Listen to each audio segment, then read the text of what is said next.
Welcome to Playing with Fire, the podcast for people who are ready to custom build their love. We're talking about non-monogamy, however you design it, as an individuation opportunity. Want to leave the default and make your life spectacularly you? You're in the right place.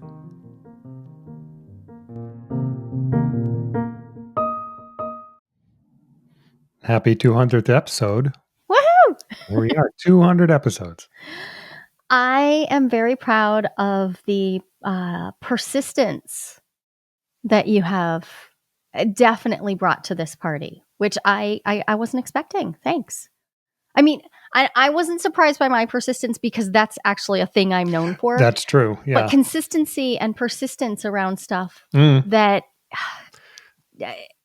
I mean, you've been amazing in so many ways, but not so much in those. Wow, that is tough for you. I remember the early days and, mid days and a lot of the later days where it's like, are you in this or not? Right. Are you really part of this? We didn't set out to have a podcast together. No, we didn't, did we? That wasn't the plan. No, Nope. I had written a book that I barely talk about ever because it was a book for a different business that I don't run anymore.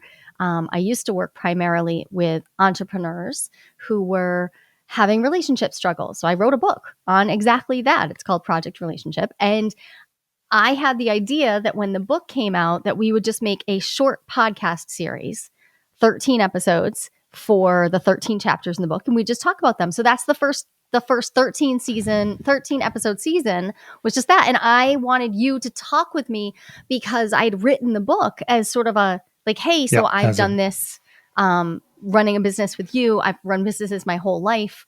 It just felt right. And you signed on for those 13 episodes. And I kind of forgot to leave. Which we recorded on our bed. The acoustics in that room were fantastic. They were so good. It was so good. Yeah, we just had like a Yeti. We would just sit on our bed, like balance the microphone on a little TV tray thing in between us, the one microphone, and go for it. And I think the sound quality was magnificent. It was. I kind of miss those days. We got to be in the same room. I liked being able to reach out and touch you while we That was nice. I did like that. And it was also on a day when it's like, I really don't want to get out of bed. Well, we don't have to. We can just record from here. No video that came up this either. morning. It's like no video either, right? No video. We weren't doing video. Yeah. Yeah. On the other hand, so we got to the end of that first season, and I remember asking you, and you were so quick to say, yes, I'm in. I definitely, I'll stick with this. But I remember also feeling like, I don't know whether he knows what he's getting himself into.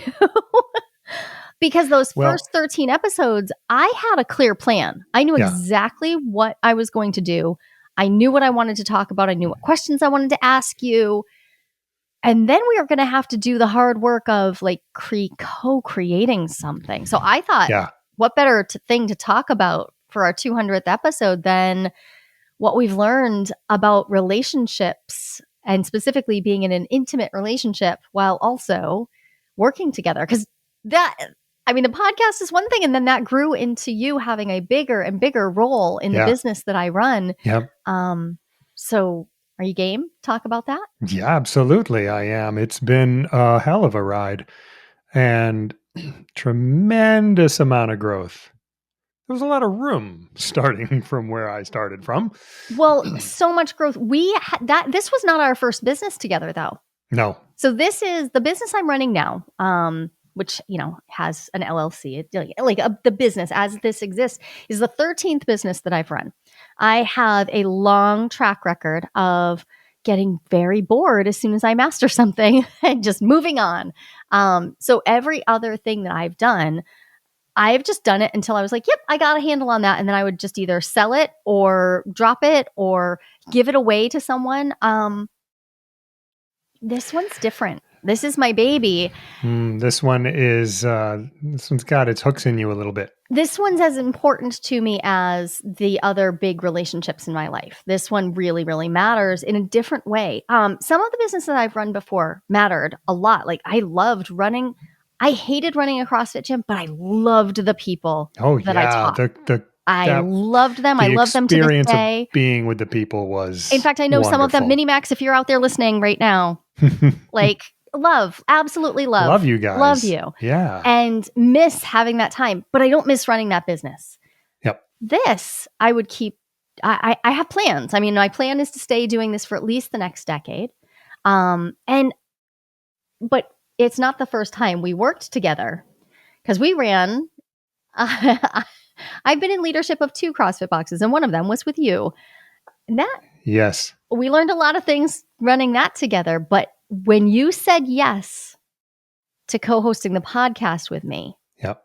that was me having to have a full-on reckoning with like, "Ooh, okay. Am I gonna Am hitch I that wagon to oh, my horse here? It's oh, this horse, I don't know whether I want him. He pulls to the left. It's not. I yeah. don't know. I don't Yeah. know whether he pulls right to the unconscious. I don't, I don't know whether That's this is right. a good idea. I love partnering with you. I love being married to you. I love having sex with you. I love living with you. I would live with you regardless of any of those other things. I really enjoy cohabiting with you. I but running a business with you. Well, the first time, I'm just going to say it sucked. Would we call that running a Yes. business? Yes, It was badly, badly, really so badly, badly. really Yeah. badly. The business part of it. I loved the teaching. I loved the being. I loved Yeah, I what we were think that doing, but oh my people god! got a lot out of it, but it was And as a business, it was it almost broke us up, just like every single week, yeah. all the time. And I don't mean the stuff we were doing in the business. It was the running a business together. Yep. It was brutal. It was brutal, and my experience was that it was brutal because we were in the wrong leadership order. Yep. We learned Totally. us learned a lot about who the other was. Yeah. So we started that business basically the exact same time we started our romantic relationship. Yeah. We had already been friends for many years. We'd known each other our whole lives, been friends for many years. And then I got a very quick divorce, and you wanted to start a business, and I was in a position, I was already trained and practiced at running this business. So you were like, I'm doing it. I'm putting the money in. Are you in? We didn't know anything about what each other was like to work Oh yeah. Yep. No information. on friendly, casual things that we didn't have to count on each other. So we started cohabiting, running a business together, raising our children together, all at the same time. It was insane. But I think we just really fundamentally misunderstood and misrepresented. Like I misrepresented who I was to you. I can't Yeah. Same for part of sure. somebody. I can't be first mate. Like I can't do that. Yeah. I No, suck at it. we projected all over each other, accepted those projections, and then ran with it for a while, and it did not go well. Yeah. So in the very structure of that business, that first one, Mm-hmm. um, God, what the hell was that called? Oh, Guardian Guardian Enterprises. Right. Enterprises. Yeah. Right. I just Okay. got a phone call offering me money, offering me a funding I for a forget that you that existed even. company Okay. that doesn't exist anymore. But you were at the top of that Yep. chain of command. That was yours. You were in charge. You were the Yep. decision making, end all be all. You had so many of the operational roles. I was actually running the business on the inside. Like Yeah. I You were was doing making all the everything things. happen. And I was bringing all the people in. I was selling to them. I yep. was running the day-to-day operations. I was growing things. I was marketing. I was doing all of that. But we were not like you said we were projecting all over each other. I feel terrible when I look back at that. Why didn't I just tell you? I can't. I have to be in charge. Mm-hmm. I can't. I am absolutely unemployable. I don't work for other people. That is not something I am available to do. Remember the first time I told you that you were so insulted. That I'm unemployable? Yeah. That you Oh, can't work for other people. yeah. And you were, Sounds bad. but you were still in I was that scared. murky time where we were trying to figure out who we were to each other and who we should be for each other and all of that stuff. So you're like, oh no, if I'm not this person, then what? Well, and I didn't have anybody in my life to model entrepreneurship for me. I just did it. No, you. Like I just did it. And Yep. My Mamie did. She was spectacular at it. Right. But I didn't have anybody living currently who could help me figure out what the hell I was doing. But I volunteered to be in this position where I was going to be relying on you to be um, the CEO. I was relying on you Yep. to design the trajectory of this business and take it where it needed to go. And what the hell were we thinking? I had no experience doing that. None. But yeah, It but made the no thing is, I sense. have no experience of just like just letting somebody else do that part. No, Yep. no, Yeah. no, So no, no. I guess you'd say we stepped out of our comfort zones for sure Made right mess out of things. and might have right mess out of it. So, I think that so we, backstory is interesting because that's where. So we did that until 2014. so that explains your trepidation Well, and I bringing me remember in. saying to you, so we got married, and 11 days later, you were diagnosed with multiple sclerosis, and then like 2 days after that, I was like, I'm done running this gym. It was a hell of a month. It was a busy month. A lot Yeah, happened. yeah. Hmm. October 2013 was pretty intense, Yeah. and so we closed that business. And I remember I went back. I went to grad school, and I remember having written down in my self agreements in my never, never again, don't work with him. Never. I love you. I love him. Don't work with him. Don't work with him. That is a bad idea. Yeah. So fast forward to 2020, And there we done with were. grad school.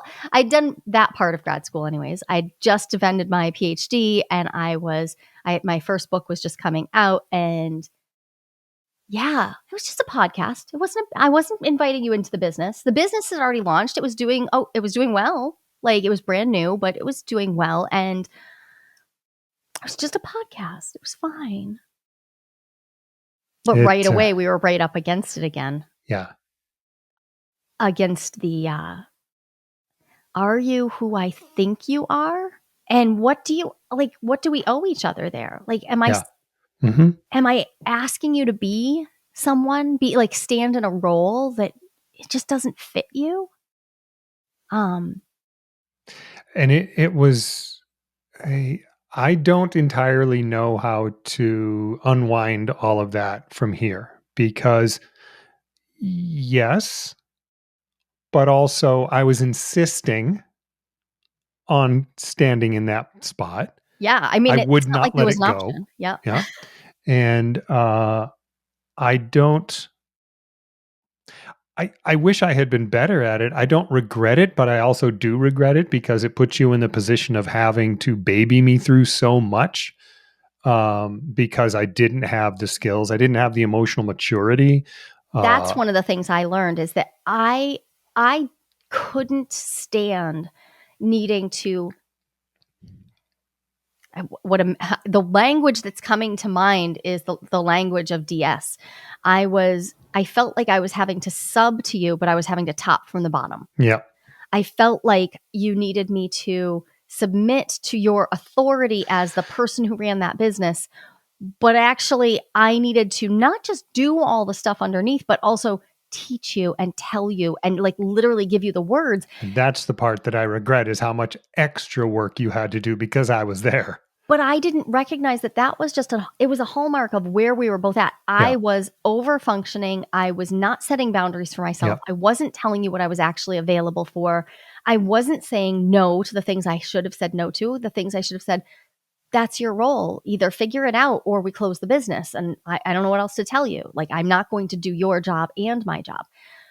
But I also wish that I had allowed myself to see that we could sustain. I was afraid that if we lost that business, that Mhm.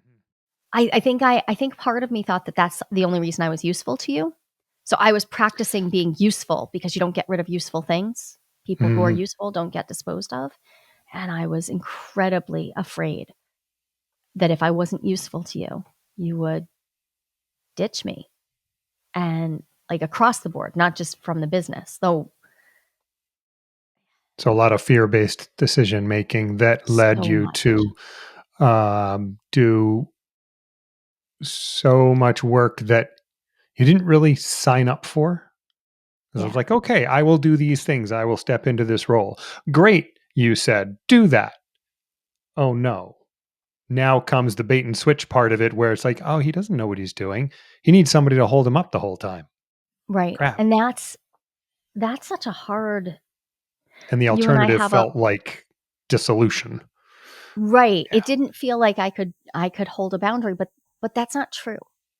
In truth, as soon as I held my boundary, and because what I said when we started to shift that dynamic was actually a really good example of setting a boundary. I said, I am no longer going to run this place. I Mhm. am going to look for a job and go back to school. Yeah. And so I'm done. That's what I'm doing. I can give you X amount of time before I'm going to do that, and that's what I'm doing. You get to decide what to do with the business from here. I didn't tell you you had to stop running it. I didn't like that was up to you. But when I set that boundary, you immediately actually stepped into a more mature stance of, oh, I'm going to react to that boundary, and you started noticing what you needed. I think it was pivotal. I don't regret running that business together because I think it was really important for both of us that we go through the process of struggling and Yep. and then finally decide to actually start doing some growing up Well, independently and take action. And that's, I mean, a business isn't a fun place to do that, but yeah, it was it's effective. it was effective. We learned so much about each other and ourselves along the way that we wouldn't have needed to. There were lessons we wouldn't have needed to learn without that business being there. Right. I don't know how we would have learned them um, otherwise, but we definitely learned it there. And that became the underpinnings of the, um, it contributed, I should say, to the underpinnings of the book you read, of The book I what we wrote. wrote. Sorry. I've You've read read more the than one book. book you've read. Really? I've read a few more than Which one. one of the ones behind you have you Oh read? my God, somebody once asked me that. That's why I Somebody brought it once said up. that. He said, "Oh, all those books behind you, it makes people think you've read them all." I'm like, "You don't read the books you buy?" I mean, I haven't read every single book cover to cover in my library, but yes, I have read thousands of books in my life. I don't understand. Why would I have all these bookshelves? Anyways, So yeah, anyways, yeah, it was the underpinnings of what came after in terms of our ability to relate to each other as our authentic selves, however much like I didn't want to bring all of that incompetence to you, but it's what I had. And when I look back and give myself the time and space, I'm like, well, where would I have gotten competent at that? I had never done anything like that before. My mistake was not understanding that that's where I was coming from. right, right. The you had the audacity, but not the Mhm. skill. Yeah. I Whereas when we started all of this, I did know I didn't know anything. Yeah, and to a degree, I think it helped. But I mean, so we started this podcast, and that was one piece, and then it grew into you. Well, the business that I was running started to grow, Yep. and it was pretty stable for 2020, 2021, and toward the end of 21, I started to notice like, oh, I need help. And I started leaning out into bringing in other help. And you were like, I can help. And at this point, we'd been running this podcast together. So the podcast was like a piece of the business Yeah. that I was running that you were already involved in. And it was, it was when it became, oh, okay, now he's in the podcast all the time. And now he's offering to do some things that feel operationally significant. What do we do there? Because I actually insisted I wouldn't even let you help me build the website Right. for the business back in Because you wanted to be 2019 when able I to was know how to first do it building it. I yourself. was You like, didn't nope, I want want me. every part of this. I don't Yeah. want to need you for any of it. Um, Perfectly reasonable response to the history that had gone before. but in 2022, I made a really big decision to Yeah. shift from private work, private coaching work, into my true calling, which is education. I love group education. That is hands down, it's my favorite thing, which is shocking. Definitely something I learned about myself in this process because I have been trying not to be a teacher my whole life, except I've been a teacher literally my whole life. um, I I didn't know what we would have to go through during 2022 to now. It's these 3 years, these that have been, I mean, you got involved in the business, big mistakes were made, I asked you to step out of it, I replaced several of your roles with other people, um, and then you actually stepped into yourself and learned how to do things. You actually sought out the information that it would take to know how to do these things rather than just saying, "I'll volunteer." I'll volunteer and figure it out. Yeah. Yeah, and that made a huge difference, not just to the business, though I'm very grateful, but also to who I was able to relate to you as. So it changed our relationship because I started seeing you as someone who was willing to own what they didn't know and say, "I don't know how to do that." Yeah. It still left there were still so many things we had to work on, um, and I don't think we're ever gonna be done with that, but, There will always be things I don't know. well, And yeah, but but we as time goes on, my goal is for that to be clearer in the moment, like but for you everybody to know that. one of the things I needed you to do, but didn't know I needed it, wasn't apparent to me till you started. So you show up, you are literally present for every single class. That's amazing. You show up for the year of opening, and you are in there. You're co-facilitating with me. I am absolutely lead, but there you are. And in doing so, you you had to step into what you do know. And I think this is something people who are longtime listeners of the podcast know. You often Yeah. are my foil. Yeah. You are the person who says, "Well, how does that work?" Or "What did that?" Especially if you go back and listen to the beginning. You pretty much played the foil, the like, who has the questions? What does that look Yeah. like? You let Mhm. me rise into my expertise. And I appreciate that. But over especially the last 18 months, Yep. I've seen you have to do the harder thing, which is claim what you know and what you're Yeah. good at. Yep. And I've seen other people draw it out of you as well and lean in. I'm thinking of some people in Cypress cohort specifically. I name all the cohorts after trees so I can keep them all straight because we're on the 13th one now. So um, it's it's really been wild to listen to how like they've been able to see more aspects of you that are ready, that are mature, that are ready to Yeah. be part of this business and part of the offering that year of opening is like the ecosystem that I'm offering to the Yep. world. And there you are stepping in. And I saw you really struggle with like, can I claim what I Yeah. know? What But does I'm it feel like actually to do that? well, it flies in the face of my fear of responsibility, Perfect. which Perfect for is your individuation then. perfect for my individuation. And it's I I'm thinking of how the early cohorts view me, and there's this ecosystem persists. Just It does because the because people, cohort is over doesn't mean they lose connection. and we They're have connected to ongoing whatever community. level. Yeah, there's ongoing community. So so I get to hear a little bit about people's changed perceptions of me from the beginning to now, which is accurate. Yeah, And it does feel, well, I don't feel like I'm riding coattails so much anymore. I actually bring value, I'm so my glad. own value.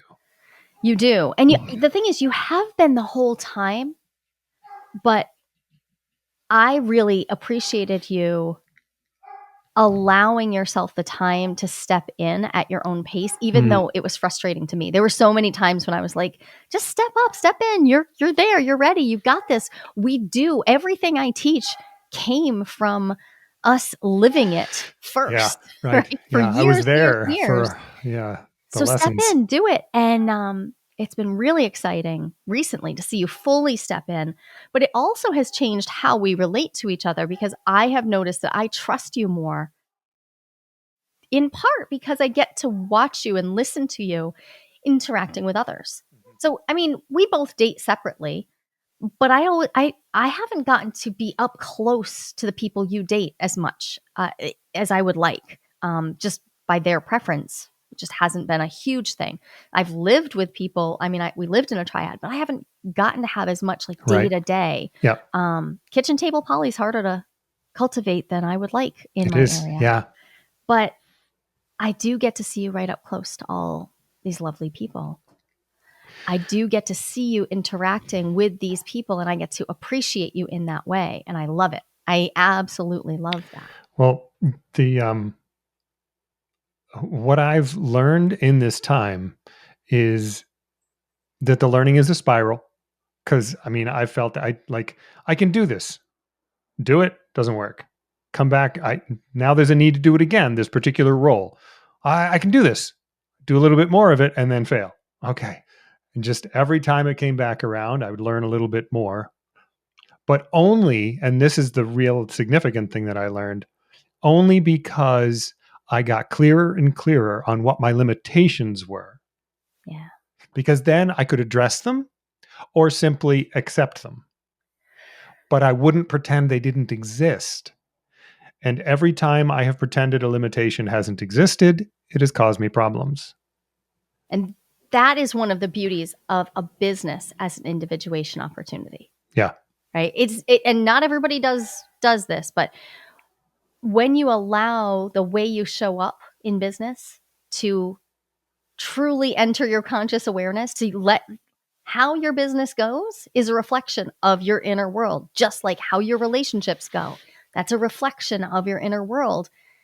I see you allowing this to be a reflection now, and I see Mm. how much it has shifted your ability to appropriately attend to the areas where you want to be different, or Mhm. where you want to lean in and say, "Wait, why am I hiding that?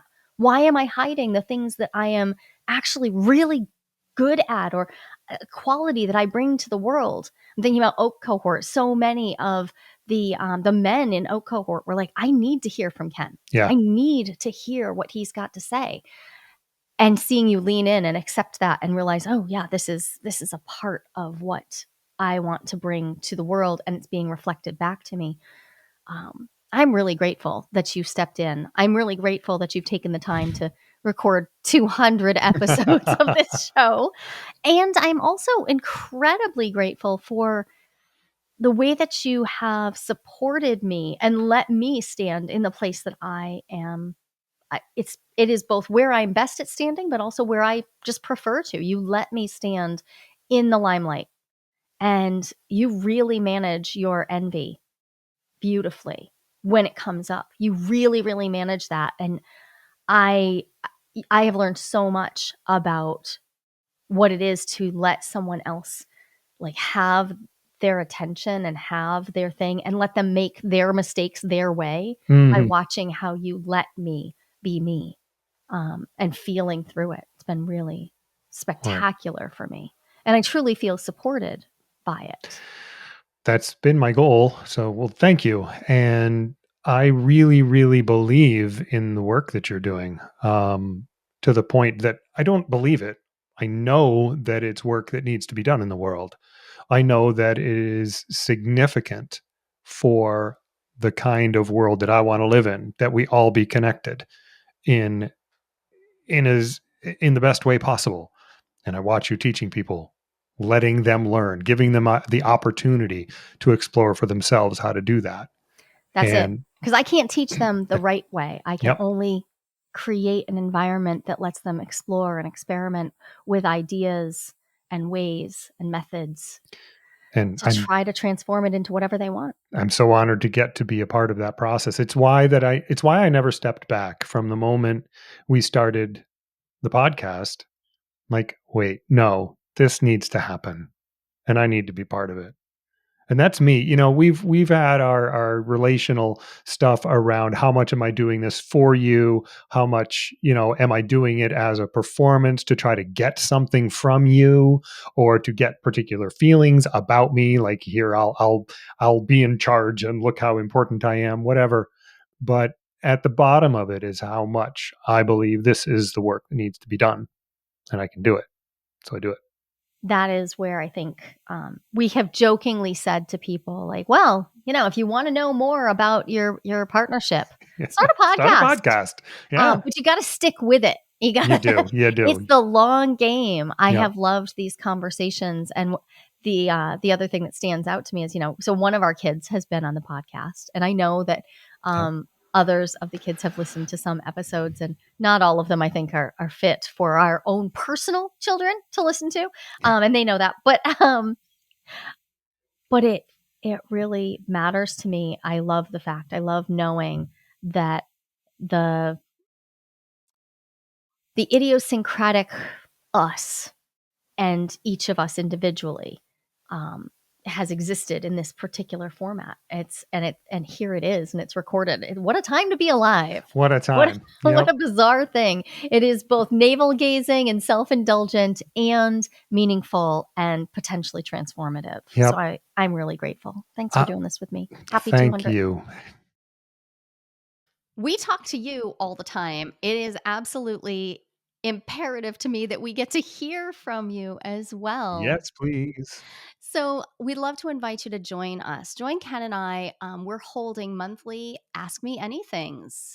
You can show up, bring your questions from podcast episodes, from your relationships, bring questions about non monogamy, about individuation, about relationship skills. We would love to share space with you. We're hosting these AMAs free of charge for our podcast listeners. You are the Playing with Fire community, and it matters a ton to us that we connect with you directly. So Oh, go, I would so love to hear your questions and it'd be so awesome. yeah.